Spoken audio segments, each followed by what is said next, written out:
According to the Humane Society, the total number of dogs owned in 2013 was 18.3 million. And in the same year, about 6 to 8 million of those dogs and cats were brought into the shelters. And in 2013, at the Capital Humane Society here in Lincoln, they cared for approximately 7,200 lost and unwanted pets. So how is it that people adopt these pets and they don't keep them? Or does it ever make you wonder how people picked which dog was right for them? Like when you see an elderly lady walking her big St. Bernard, or a family with 3 little children taking their small Maltese to the vet? Or is it time for you to get a new dog? Well, working at A4 Animal Hospital here in Lincoln, I see all sorts of mixtures of people with their dogs. And having to go through selecting a puppy process for myself last October, I found these tips to be wonderful keys to my selection process. Today, I'm going to give you a few helpful tips that will help you better understand these people, as well as helping you select your next dog. The first tip I want to share with you will be hunting for the right size of dog. Then we're going to jump on over into the temperament side of dogs. And finally, price things up with the price commitment you would have to put with your special relationship with man's best friend. The first tip I want to share with you is hunting for the right size of dog that fits your lifestyle. When looking for the right size of dog, you will need to first make the decision whether you want an adult or a puppy. That's the biggest question to answer. When bringing home a puppy, you have to remember they won't be that size forever. A few examples would be if you brought home a Chihuahua puppy, they will only have a little bit of growing to do before they are in their adult size. According to the AKC, an adult will not weigh more than 6 pounds if you put him on the proper diet, and he will only be about 6 to 9 inches tall. Now, if you bring home a Great Dane puppy, they will continue to grow for the next year until they are in their adult size. According to the AKC, the minimum height of a male Great Dane is 30 inches tall at the shoulder, and for a female it's 28 inches tall. A male can weigh in to 120 to 200 pounds, and a female can weigh up to 100 to 130. If the dog is already an adult, you have a better understanding of how they are, so you know how much room they will be needing. I know that I was going to be living in a house with 4 other people, so when I got my dog, I put size into great consideration. I didn't want a big dog that would get in the way of everyone, but I didn't want such a little dog that you wouldn't be able to notice him. So I went with a smaller, medium-sized dog. This is Benson. He's a Schnauzer Rat Terrier mix, which makes him a little smaller for the medium-sized dog, but not quite small enough to stay in the small dog group. Now that you have a little better understanding of selecting the right size of dog, we're going to go ahead and jump on into the temperament of dogs. Temperament is basically defined as a personality of a person or animal.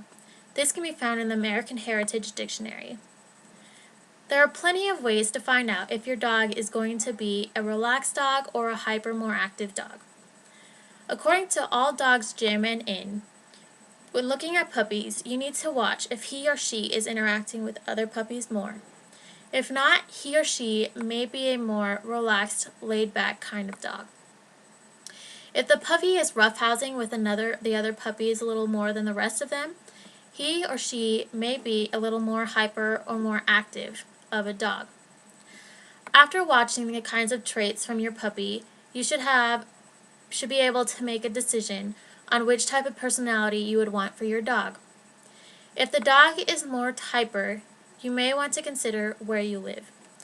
If your dog is a little more hyper, you might want to live in an area that has a backyard, or an area where you can go take him to a dog park.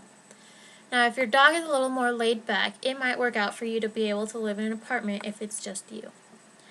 Now, if you are getting an adult dog from the shelter or whoever else has one, you will have a better understanding of the dog's temperament because that person will be able to watch it and be able to tell you how that dog's temperament is. With Benson, I visited him and his litter 3 weeks before I could adopt him. I wanted to watch how he played to figure out his temperament, He, unlike his other litter mates, wanted to sleep on my lap the whole time, and once placed back in his pen, he found his spot on the blanket and he fell asleep instantly. Once I saw that, I knew that Benson would be a good choice for me. Me being a busy college student and all, I knew he would be okay with sleeping all day while I was gone and being awake and ready for a walk when I came back. There are many other different kinds of temperament tests that you can do to see what kind of dog you will be able to have. I also wanted to point out that dogs are not born to be mean and aggressive. According to Dr. Lisa Carlyanthel, a professor here at UNL, dogs' natural instincts towards a protective dog is to be submissive, not to fight back. So those of you who think certain dog breeds, are aggressive or bad breeds, you might want to rethink that. Bad dogs aren't born, they're made. Now that we have observed some ways to find out what kind of temperament that is right for you, let's start pricing up how much a puppy or a dog will cost us. These two things have a very large price range. First, you want to make sure, do you want a purebred dog or do you want a mutt? A purebred dog can cost up to thousands of dollars, while a mutt may only cost about $75. It is all based on what kind of dog that you want. Once you have picked the breed of dog that you want, you need to start thinking about what kind of vet visits that you want. For the first few puppy visits, it may only cost you about $40 to $60. These are for about the first 3 couple months that you have your puppy. If you adopt an older dog, they will already have their vaccinations that they are needed, and you should only have to take them in about once every year unless he gets injured. But once you start thinking about getting your puppy fixed, the bill can vary very differently. For a male, it will be way less expensive to get fixed compared to a female. At A4 Animal Hospital, there's about a $50 difference from a small male dog getting neutered compared to a small female dog getting spayed. Once you got the vet visit down, you shouldn't need to worry about dollar difference for taking care of surgeries a while if you are lucky.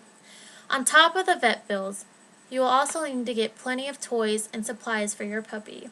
First-year dogs you can spend up to $800 to $10,000. Now that varies from people that pay the minimum for their dogs up to spoiling them, such as grooming, getting them special toys every month, and food. All these prices were found on PetFinder.com. Now Benson is a mutt. The lady charged me $75, which I saved up for, as well as the vet bills that I knew that were going to come along with him. If you are adopting an adult dog, they may already be fixed, so you don't need to worry about that. Now that you have a better understanding of how to choose the right dog for you, we should be able to lower the rates of unwanted dogs at the shelters. Again, in 2013, the Capital Humane Society cared for approximately 7,200 unwanted pets. So next time you see that elderly lady walking her St. Bernese, or it's time for you to get that new pooch, just remember a few of these tips. They'll help you make things move along much smoother.